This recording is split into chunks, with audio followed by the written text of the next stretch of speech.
Grainbelt Commodities, Poisington National Bank, the Holiday Inn, the State Bank of Hoxie, and the Norton Decatur Electric Company. Again, the fine underwriters for Smoky Hills Public Television making this broadcast possible. Fred, we're at 170 pounds, 171 pounds, and we've got a tremendous matchup. It's an all Mid-Continent League final between the sophomore Lucas Dinas of Waukegan, 25-5, going against DJ Basgall, a senior from Plainville. Right, Lance, and this is the only matchup we have in the finals between the first two place teams. And of course, we have a sophomore here from Trego County who has pulled off a couple of pretty big upsets to get here, and he's trying to pull off another one right now to win himself a state championship, while Basgall, of course, has been here before. Yeah, boy, has he. Three-time state qualifier, 29-1 on the season. Right now, he is in command. Well, if you can call 2-0 at least a command, but he's out in front midway in this first period. Dinas isn't backing off from him. He's a sophomore. His younger brother, his older brother, will be wrestling for the heavyweight title here in a few minutes. But Dinas has done an excellent job of getting here and only having lost 5 matches. That's a pretty good sophomore record. Now, did I have this right? This is a rematch of the Mid-Continent League. Basgall won that one 11-2, right? That's what my records say. Now, Basgall has beaten Dinas twice so far in his career, twice this season, so they've met. Basgall's been the better off so far, and he's leading right now 2-0 with 30 seconds left in the first. And I'm sure that Dinas' coach, before he went out there, told him that the third time was the charm, that it was his turn to win. And that coach would be Wyatt Frailing. Third year at Waukegan Trego, and he's just done a great job. Dinas did a pretty good job of staying out of trouble there. He's not getting very many points, but he's able to stay out of trouble and make a few things happen. And if he keeps that up, he will score some points.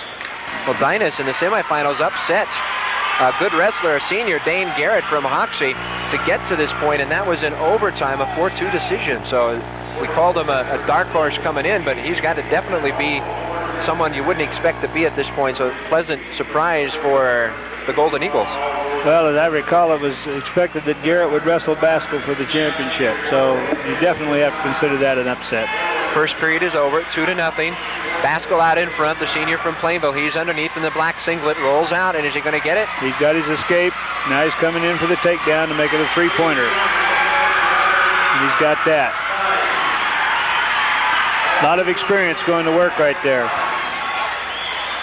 Boy, you bet. He just seems so confident. I'll tell you, to get to this spot, at least at the regional, Basgall beat Both of Lyons, and Both of Lyons took third in this tournament.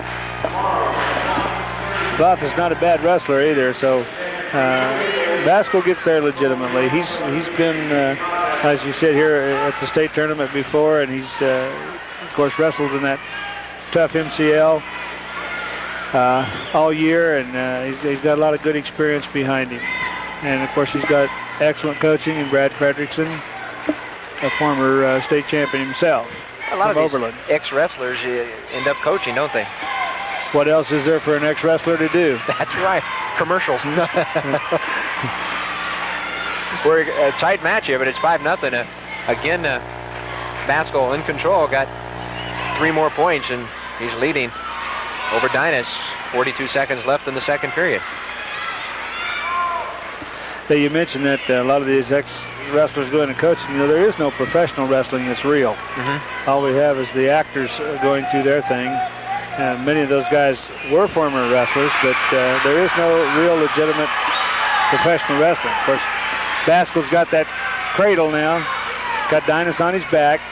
He scored at least 3 points on it so far, and now he's got to try to put it down. Of course, you see referee Jim Worth sitting there looking at it like he's not real interested. That's because Basgall's underneath Dinas' shoulders, and there's no way he can put it down right now. There's something between him and the mat. Yeah, it's pretty hard to pin a man if you can't touch the mat. Except the 3-point near fall. Leaves it at 8-0. Boy, he is in control, and you can tell he's just showing that senior confidence. 8-0. We're into the third period.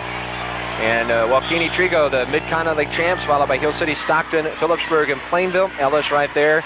Then Smith Center, Norton, and Osborne. We'll look at the Northwest Kansas League results in a few seconds. Basgall going after that takedown hard. Wants to run that score up a little bit and maybe even turn it into a technical foul or a foul. Oh boy, I tell you, if Basgall wins this one, I don't think anybody's going to catch Plainville. Well, if Basgall wins this one, there's no way anybody can catch Plainville. Mathematically, they are eliminated. Then the race becomes for second. Again, we're there with Waukegan, Trigo, then Hoxie and St. Francis all within 0.5 of a point. I noticed in the paper before the tournament started, Coach Frayling over at Waukegan said their goal was to place at least third or better in every tournament they've been to, and this is the only one they have left, and they have done that. So it looks like they're going to meet one of their team goals. Got a couple more points. Basgall's leading 10-0, but for Dynas, a valuable lesson. Again, the first part of that brother team of Dynas and Dynas, the Dynamos from Waukegan, his heavyweight brother, coming up in a little bit. We've got the referee signaling that we've got a potentially dangerous situation here, and now we're out of it. They're working the edge of that circle on the mat. Dynas trying to get away and get some advantage. He just has not been given any angle of attack at all. Basgall's just been on the attack this entire match. Basgall knows that he has to keep pressure on all the time, or he's not wrestling a slouch here. He's wrestling a good wrestler, and he knows he has to keep pressure on. As long as he keeps pressure on, he's okay. But he lets up a little bit, things could turn around in a hurry. Now 10-0 lead at 47 seconds in a hurry. He's becoming a little while as time's running out on the sophomore Dynas. He's 25-5 on the year. He had a good season. He took third at Colby behind Renner of Oakley and Garrett of Hoxie. Well, I know a whole lot of wrestlers out there would take that 25-5 record and be tickled to death with it. You betcha. 28 seconds and counting up. He almost steps out of it, and he does. Winds up with a reversal out of it. But could have been real trouble for him. He's able to pull his arm loose there and just jump right back down on top of Basgall. He's making it interesting. It's still 10-2, though, but he's running out of time. 10 seconds. What does Lucas have in his heart? Let's see if he can do it. He's got a big mountain to climb. Crowd's counting it down.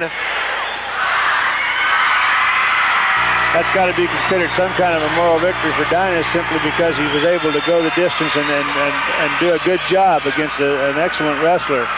And of course for Basgall, he's able to hold on and win himself a state title, which is what he came here for. Boy, you're absolutely right. 10-2, that's the final. Basgall did win the state championship, and that's going to cement it if it wasn't already set in stone. Plainville's going to win the team championship, and Basgall wins this one at 171 pounds. He finishes at 30-1 with a 10-2 decision over Lucas Dynas, a sophomore from Waukegan Trigo, with a record of 25-6. And as we take a look ahead, we might take a look back as the slow motion instant replay shows a move on the mat. I think this is the one where Dynas gets his reversal there. He's got that arm behind, and